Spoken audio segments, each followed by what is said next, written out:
Before we dive into this, don't forget to subscribe to the channel. It really helps support this kind of storytelling. Also, let me know in the comments, where in the world are you watching from? I'd love to see how far these stories are reaching.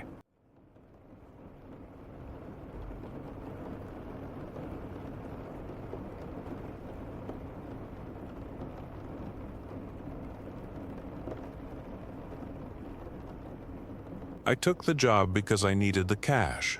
Night shift at a remote forest surveillance station, just me. A dozen monitors and a bunch of cameras scattered in the woods. The gig was supposed to be easy. Watch for poachers, log any movement, call the ranger if something big pops up. Boring, but I'd take it. The first week was a snooze. The screen showed nothing but trees swaying in the wind. Maybe a deer here or there. The only sound was the hum of the monitors and the occasional creak of the old trailer we were stuck in. But then, little things. Like how camera 7 would glitch for a second, like someone was messing with the feed. Or how I'd glance at the clock and realize 5 minutes had vanished. I blamed fatigue. Then the loops started. I'd catch the same squirrel darting across the same patch of ground on camera 3. Then again, 3 minutes later. Same angle, same speed. I checked the timestamps. They were real. I called the tech guy, but he said the system was solid. The real weirdness hit around midnight on a Tuesday. I was zoning out when camera 12 flickered. When it came back, there was a figure in the frame, a man in a tattered coat standing right at the edge of the tree line. But the thing, he waved, at the camera, at me. I froze. Then the screen went static. By the time it cleared, the guy was gone. I laughed it off, until I checked the other cameras. Camera 5 showed the same figure, standing in a clearing a mile away. Camera 9 had him near an abandoned cabin, all at the same time. I zoomed in. His face was featureless, like someone had painted it with wet clay. The hum of the monitors got louder, like they were vibrating. That's when the cabin's feed went live. The door was locked, the windows boarded up. But there he was, inside, pacing. And then, he turned and looked straight at the camera. His mouth moved. I swear he whispered my name. I called the ranger. No answer. Tried to shut down the system. The power buttons didn't work. The figure started walking toward the cabin's camera lens, step by step, until his face filled the screen. Up close, his eyes were all black, no whites, no pupils. The monitors went dark. Then, one by one, they lit up again. The figure was gone, but the timestamp had jumped forward an hour. I lasted 2 more shifts. Every night the footage got worse. The cabin's camera showed him inside the trailer with me, watching over my shoulder. I'd spin around, but there was nothing. Just the smell of wet earth and something metallic like blood. I quit. Should have known it wouldn't end there. Every morning my email pings. New footage. Always from the night before. Always of me sitting at the desk, watching me.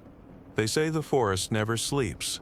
I don't open the attachments anymore, but I still hear the hum sometimes. In the dark, behind me. The day seems like it was yesterday to me. After he died, my uncle left me his old country workshop. As a child, I always enjoyed going there to assist him with his wood carving projects. Because he could carve anything out of a block of wood, he was somewhat of a legend in that area. Tools hung on the walls like a collection of medieval weapons, and the workshop was crammed with partially completed projects. I made the decision to clean it out over the course of a weekend, and possibly sell some of his belongings. I discovered her at that point. Like a ghost at a seance, she sat in the corner, draped in a white sheet. I assumed it was just another statue, perhaps a model for one of his well-known dolls. My uncle sold lifelike figures he carved for collectors for thousands of dollars. However, there was a problem when I pulled the sheet back. The skin texture appeared realistic and the proportions were ideal, but something was off. Despite having glass eyes, she seemed to follow me around the room. I brushed it off as a figment of my imagination. Sawdust, turpentine, and an unidentified sweet smell filled the workshop. The birds were singing their evening melodies outside, but there was a heavy silence within. For the junk collectors, I made the decision to move her outside. She felt hollow and abnormally light for her size as I lifted her. Her limbs were too rigid and flawless to move naturally. Even after I put her down in the back of my truck, I continued to stare at her in the rearview mirror. Even from the back, she seemed to be observing me. I had trouble sleeping that night. Those glass eyes stared at me every time I closed my eyes. My intuition told me otherwise, but I kept telling myself it was just a doll, a very realistic doll. I heard a slight scratching noise coming from the garage in the middle of the night. Taking a flashlight, I set out to look into it. The doll had vanished. She was not in the back of the truck. The rational side of my brain told me that I must have dreamed of loading her into the truck, but I knew I hadn't. And my heart began to race. She was back in the workshop the following morning, sitting in the same location where I had first seen her. As if I had never touched her, the sheet was back over her head. Although I was frightened, I attributed it to stress and sadness. I made the decision to just pack up the remainder of the workshop and leave her alone. However, I had the constant feeling that someone was observing me while I worked. The room's temperature appeared to drop, and the previously pleasant scent returned, though stronger than usual. I was tense by the afternoon. Like someone calling my name, I kept hearing whispers that were too faint to identify. I kept dropping tools and jumping at shadows because I couldn't concentrate. I made the decision to quit and head home. I saw something on the workbench just as I was ready to go. A new carving of my face. Even the scar above my eyebrow was horrifyingly accurate. I don't recall displaying that scar to my uncle. He never saw it, as far as I can recall. I heard footsteps behind me just as I was ready to run. She was there when I slowly turned around, the doll, but in a different way. She no longer had glass eyes.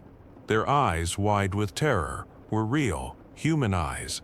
Her movements had changed, becoming jerky but purposeful. She appeared to be breathing as I watched her chest rise and fall. I was unable to move or speak. Her joints creaked like an old house settling as she took one step toward me and then another. "Why are you here?" When I did ask, it was hardly more than a whisper. She continued to approach without responding. I saw that, like mine, she now had small scars between her fingers. There was a scar that matched the face carving on the workbench. I began to back off, stumbling over tools and hitting the floor. She touched my face instead of hurting me. Her fingers were human, soft and cold. "Who are you?" With tears dripping up in my eyes, I repeated the question. Her lips moved for the first time. "I'm what you left behind," she said, mimicking my voice exactly. How I left that workshop is a mystery to me. I recall driving and running until I arrived in the city. I never returned, and I never mentioned it to anyone. But occasionally I see her face staring back at me when I catch my reflection in a window. There's something different about the scar above my eyebrow, more noticeable. I occasionally hear that faint scratching sound coming from the garage when I'm by myself in a quiet room. I am aware that she is still there, awaiting my return. And part of me wonders if I ever really left at all. The gravel crunched under my tires as I turned off the main road, leaving the last sign of civilization behind. Willow Creek wasn't on most maps, just a dot really, nestled deep in a valley surrounded by ancient overgrown hills. I'd picked it from a dusty old brochure, needing a quiet place, a slow place. After the city had finally worn me down. The cottage I'd rented was small, tucked away at the edge of the village, overlooking a field that sloped down to a sluggish, dark river. On that first afternoon, the air was surprisingly still, heavy with the scent of damp earth and something vaguely like wood smoke, but sweeter. It felt for a moment exactly like the peace I'd been craving. The peace didn't last. The first thing I noticed was the quiet. Not the pleasant, natural quiet of the countryside, but an absence of sound that felt deliberate. There were no barking dogs, no children's shouts, no distant hum of machinery, just the wind in the trees. And if I listened hard enough, the soft rhythmic creak of the old wooden sign above the general store. When I went to buy milk, the few people I encountered in the narrow lane looked up, their eyes following me without apparent curiosity, just a calm, unblinking observation. They didn't smile, not really. Their faces were smooth, almost ageless, and their greetings were brief, like pebbles dropped into a deep well. "Afternoon," they'd say, and then the silence would descend again. Days turned into a week, and the stillness persisted. I tried to strike up conversations, leaning against the counter at the general store, asking about the local history or the best walking trails. Mrs. Gable, the proprietor, a woman with tight gray braids and hands like knotted roots, would answer politely, but her words felt clipped, almost rehearsed. Her gaze, when it met mine, held a strange depth, like she was seeing something beyond me. Other villagers would nod, offer a short comment, and then turn back to their tasks, often just standing motionless, staring out at the fields or the river. I started noticing small things. No one seemed to drive cars much, preferring to walk or use bicycles so old they looked like museum pieces. The houses, though well maintained, all had their curtains drawn, even in the brightest part of the day. One evening, I heard a faint droning sound coming from the direction of the old church. It wasn't singing, not exactly. More like a low, sustained hum, punctuated by what sounded like faint rhythmic tapping. I walked closer, curious, but as I rounded the bend, the sound abruptly ceased. The church doors were tightly shut, and the stained glass windows, even in the dim twilight, seemed to absorb all light rather than reflect it. A group of villagers were standing by the churchyard gates, facing away from me, their backs perfectly straight. As I approached, they slowly turned. Their faces were impassive, but their eyes, in the fading light, seemed to hold a dull, almost glassy sheen. They didn't speak, just watched me until I, feeling a sudden chill, offered a strained good night and walked back to my cottage. I began to feel an invisible pressure, a growing awareness of being observed. I'd look out my window and see a figure standing motionless far down the lane, or catch a glimpse of someone disappearing behind a hedge just as I turned my head. It was never overt, never threatening, just a constant, soft presence. My rational mind tried to explain it away. I was new. They were curious. Isolated communities were often reserved, but the feeling festered. My sleep grew restless. I'd wake in the dead of night, convinced I heard faint whispers just outside my window, or the soft scuff of shoes on the gravel path. Each time, I'd pull back the curtain to see only the familiar darkness, the moon casting long, distorted shadows of the trees. Yet the whispers, real or imagined, would linger in my ears, just beyond comprehension. The strangest incident involved my small pocket watch. It was an old family heirloom, always kept wound, always accurate. One morning, I found it on my bedside table, its hand spinning wildly, then freezing at an impossible time. I tried to reset it, but it wouldn't respond. I tucked it away, deciding to take it to a jeweler when I returned to the city. A few days later, I found it again, placed precisely in the center of my kitchen table, its hands now still, set to 03. I hadn't touched it since putting it in my drawer. My breath hitched. I walked to the window, pulling back the curtain just a fraction. Across the field, by the riverbank, a lone figure stood motionless, facing my cottage. It was too far to make out details, but the stance, the stillness, felt unnervingly familiar. The realization settled over me with a cold, heavy weight. I hadn't seen anyone leave the village. No cars heading out, no buses. No deliveries other than the occasional government van, which always left swiftly. And more unsettling still, I hadn't seen anyone new arrive either. Yet the villagers always seemed to be exactly the right number, filling the roles, moving about with their quiet, purpose-driven steps. The unnerving quiet, the unblinking gazes, the old-fashioned clothes, the unvarying routines. It wasn't that they were just reserved or traditional. It was that they were fixed. They were a stage play, performed meticulously, endlessly. One evening, as dusk bled across the sky, painting the river in shades of deep indigo, I watched from my window as Mrs. Gable, the store owner, walked down the lane towards the church. Her steps were slow, deliberate. She passed the cottage of the old blacksmith, a man I'd seen working tirelessly at his forge every day since I arrived. As she passed, he emerged from his doorway, not looking at her, but simply turning to face the same direction, his face blank. Then, the woman who worked in the small library, and the two men from the post office, and the taciturn baker. One by one, they all emerged from their homes and lined up, perfectly spaced, facing the church. No words were exchanged, no greetings, just a silent, orderly procession. As the last sliver of sun vanished, a low, sustained hum began again from the church, that same rhythmic tapping. And then, from the darkest part of the river, where the water swirled into an unseen eddy, a single, clear, high note echoed through the valley. Not quite a voice, not quite a bell, and I knew with a sudden, dreadful certainty that I wasn't just observing them. I was part of their scenery now. The front door of my cottage, which I had locked moments before, stood ajar, letting in the sweet, damp, unmoving air of Willow Creek.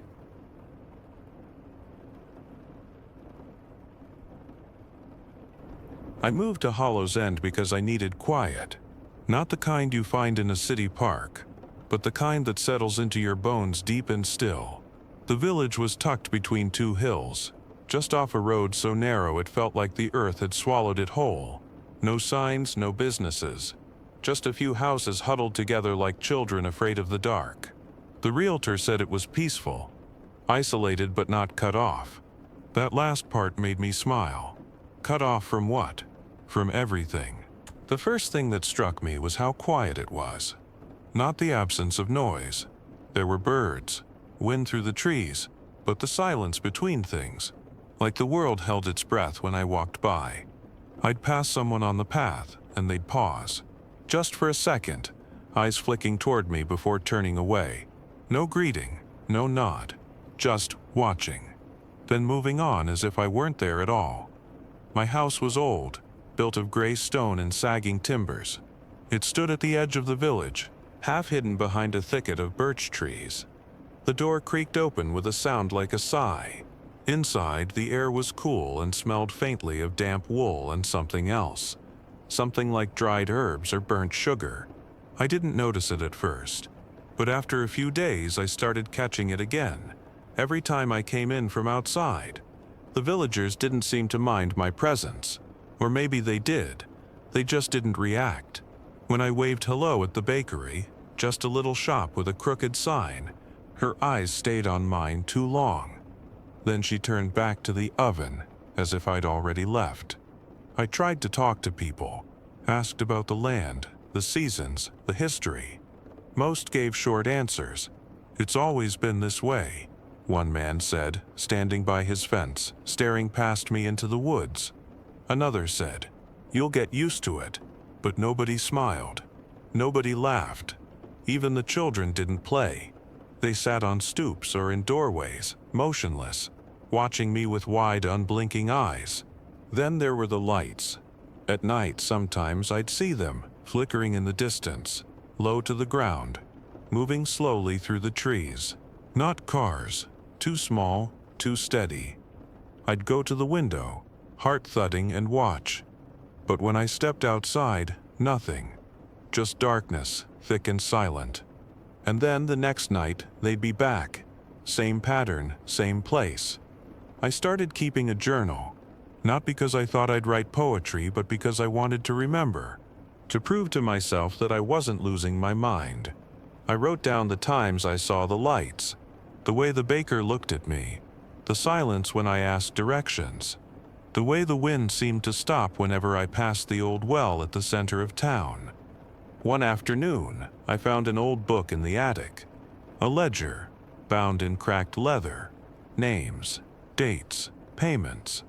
Mostly in pencil, some in ink that had faded to brown. But one entry stood out. October 12, 1947. Payment received, full compliance. No further visits required. Below it, a name. Eleanor Voss, my mother's maiden name. I froze. My hands shook. I flipped through the pages. More names. All familiar. Some with dates stretching back over 100 years. And then I saw it. A list of residents who'd lived in Hollow's End since 1890. My name wasn't there, but my mother's was. Born here. Died here. Buried in the hillside cemetery, according to the records. But I didn't know any of that. I'd grown up in the city. My mother never spoke of this place. Never even mentioned the name Hollow's End. That night I dreamed of the lights again. This time I was walking toward them. Not running, just walking. And the closer I got, the more I realized they weren't moving. They were waiting, standing in a circle around something in the clearing. Something small, human-shaped, wrapped in cloth. And then I heard singing, soft, low, in a language I didn't know, but somehow understood. It was a lullaby, one I'd heard as a child. When I woke, my mouth tasted like iron. I went to the cemetery the next day, found my mother's grave. It was weathered, almost invisible under moss. I knelt beside it, trembling. Then I noticed something odd. The marker wasn't carved with her full name, only Eleanor. No middle initial, no date of birth, just Eleanor. And beneath it, a single word, complied. I stood up, dazed. The sun was high, but the air felt colder. I turned to leave and stopped. A figure stood at the edge of the trees.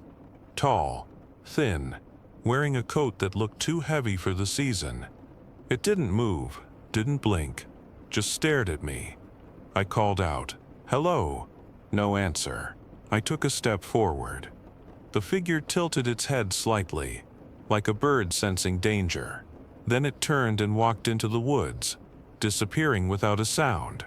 I ran back to the house, locked the doors, checked the windows. Nothing seemed wrong, but the silence inside was different now, thicker, like the walls were listening. That night, I didn't sleep. I sat by the window, watching the trees, waiting, hoping the lights wouldn't come. But they did, same as before, moving slowly through the forest. Closer this time, so close I could see their glow. Soft yellow, like candlelight trapped in glass. And then I saw them, shapes, figures, standing in the circle, silent, still, watching the clearing. One of them turned, slowly, deliberately. It was me, or someone who looked exactly like me. Same face, same clothes, same hesitation in the way they lifted their hand. I screamed, but no sound came out. I stood up, rushed to the door, threw it open, only to find the path leading to the woods now blocked by a wall of trees, roots twisted together like fingers. The village was gone. The house was still there, but the world beyond it had changed. Everything was darker, smaller, as if the village had folded in on itself. I backed away, sat on the floor, breathed, tried to think. Then I remembered the journal. I opened it, turned to the last page. I hadn't written anything in weeks, but the handwriting was mine, and the words read, "They're waiting for the new one." I'm not sure who I am anymore, but I know I have to stay, for the others, for the balance. Below it, a date, today, and beneath that, a note in a different hand, fainter, older, shaky. "Welcome home, Eleanor.